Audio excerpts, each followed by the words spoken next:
Buenos días. Bien, por esto entenderemos, porque el pecado afecta de esa forma al corazón de Dios Padre, entendemos por qué en el Antiguo Testamento, pues por una parte, el pueblo, los profetas, mejor dicho, estaban siempre intentando corregir pues al pueblo de Israel pues de un ritualismo vacío.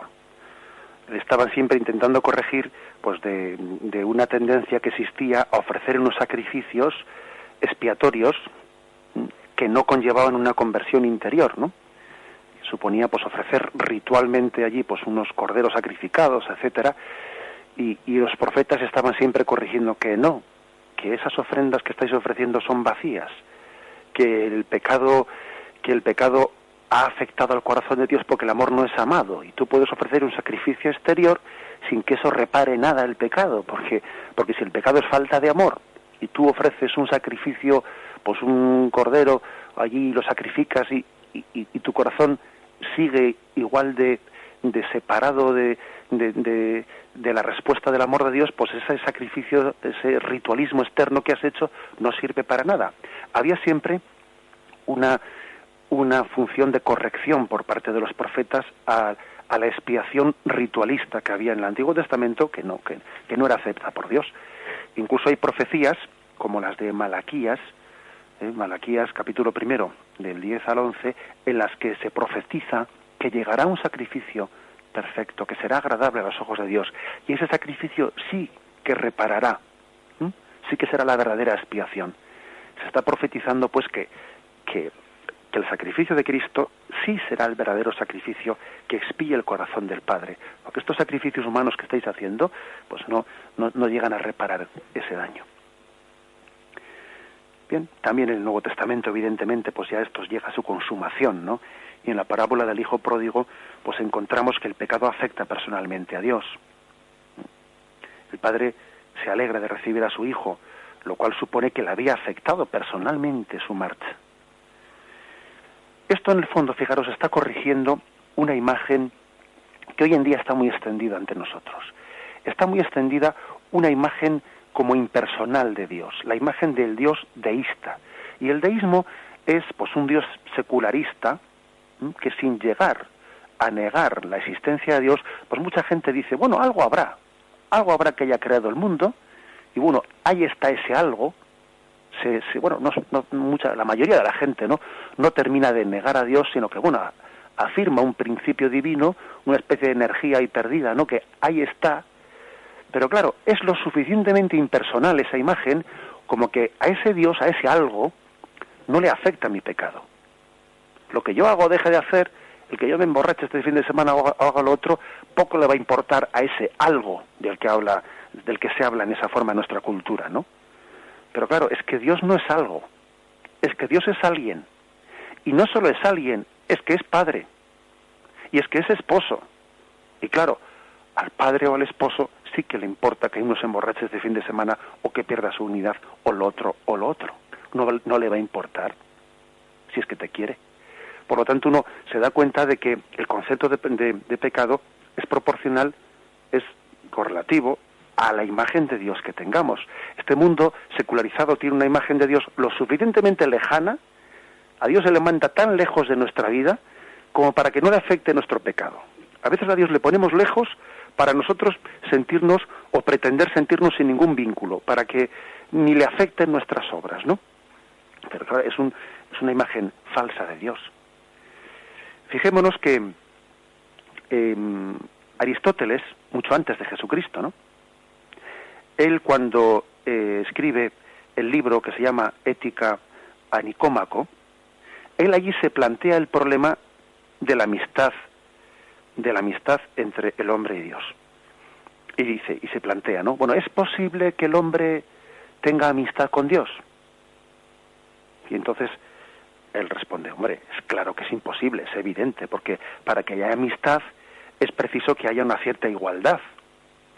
Y entre Dios y el hombre hay un abismo tal que hace que la amistad sea imposible. O sea, él excluye eso, bien excluido. Claro, y la respuesta de Aristóteles es inteligente.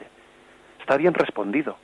Pero claro, lo que Aristóteles no imaginaba es que esa distancia tan grande que hay entre Dios y el hombre, pues Dios mismo la iba a recorrer en la encarnación con su Hijo Jesucristo, y entonces sí va a haber una igualdad.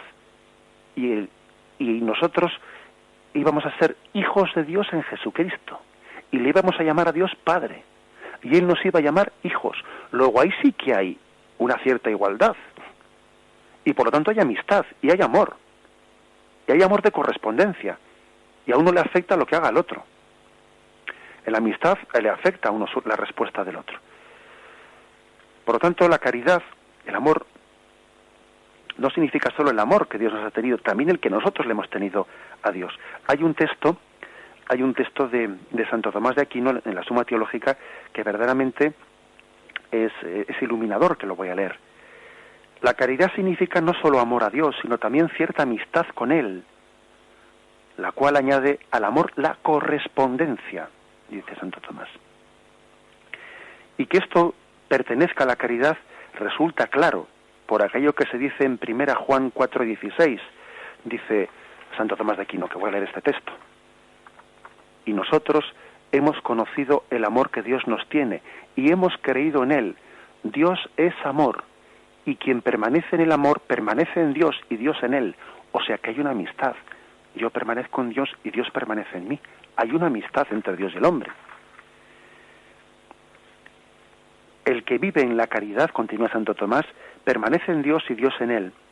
Fiel es Dios por quien habéis sido llamados a participar del don de su Hijo. Y ahora continúa. Pero esta comunicación del hombre con Dios, que consiste en cierto trato familiar con Él, comienza aquí en la vida presente por la gracia y culminará en la vida futura por la gloria. Por lo tanto, nuestro Dios no es un Dios impasible, un Dios que parece que le pinchas y y le trae sin cuidado lo que haga el hombre. ¿Cómo puede el pecado afectar a Dios, que es de una naturaleza inmutable e infinita?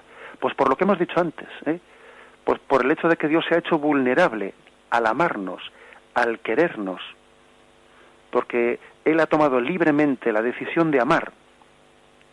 Y cuando uno toma libremente la decisión de amar, está asumiendo también la consecuencia de poder sufrir. De hecho, todos sabemos que hay gente, entre nosotros, no ya en la relación con Dios, sino entre nosotros, hay personas que por no sufrir renuncian a amar.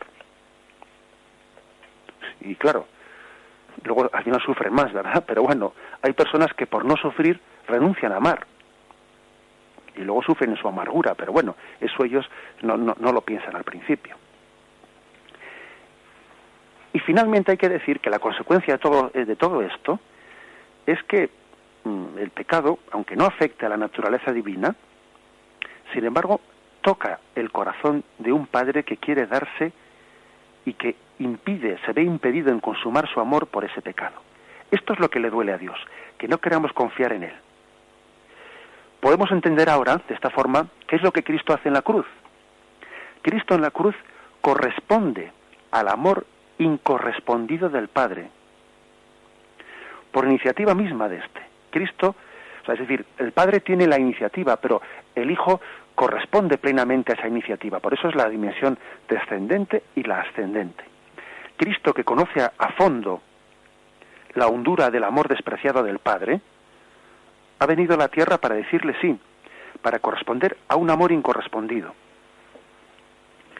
Fijaros que yo creo que podemos llegar a decir que Jesucristo es como el hijo ideal de la parábola del hijo pródigo, el hijo mayor ideal que tenía que haber sido y no fue. Es decir, el hijo mayor de la parábola que, viendo a su padre apesadumbrado porque el hijo menor se ha marchado, el hijo que intenta reparar el corazón del padre apesadumbrado y que le dice: Padre, yo quiero, no estés triste, yo quiero darte un sí, en vez también de mi hermano, quiero corresponderte con una respuesta de amor. Es más, Padre, envíame a buscar al hijo menor. Yo recorreré caminos lejanos, pasaré todo tipo de peligros y no descansaré y no volveré a casa hasta que no traiga a mi hermano menor. Cristo está reparando el corazón del Padre, está satisfaciendo. Eso significa satisfacer. Y eso significa que la redención, que el sacrificio de Cristo satisface el corazón del Padre. No podemos entenderlo de satisfacción pues como una imagen a veces pues un tanto grotesca, grotesca, como si hay que descartar la cólera de Dios. No, hay que entender correctamente esta imagen. El pecado afecta a Dios, pero el Padre ya no quería sacrificios ni oblaciones de toros o de carneros. Entonces es Cristo quien le dice: heme aquí, que vengo a hacer tu voluntad. Lo tenemos en Hebreos 10, versículos 6-7. Sacrificios, machos cabríos, etcétera, no los aceptaste. Entonces dije: he aquí, que vengo a hacer tu voluntad. El sacrificio de Cristo es aceptado por el Padre, y ahora sí, nosotros ya podemos ofrecer sacrificios unidos al de Cristo con pleno sentido.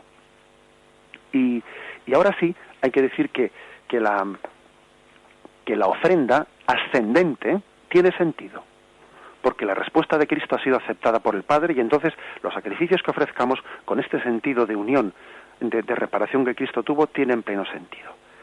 Alabado sea Jesucristo.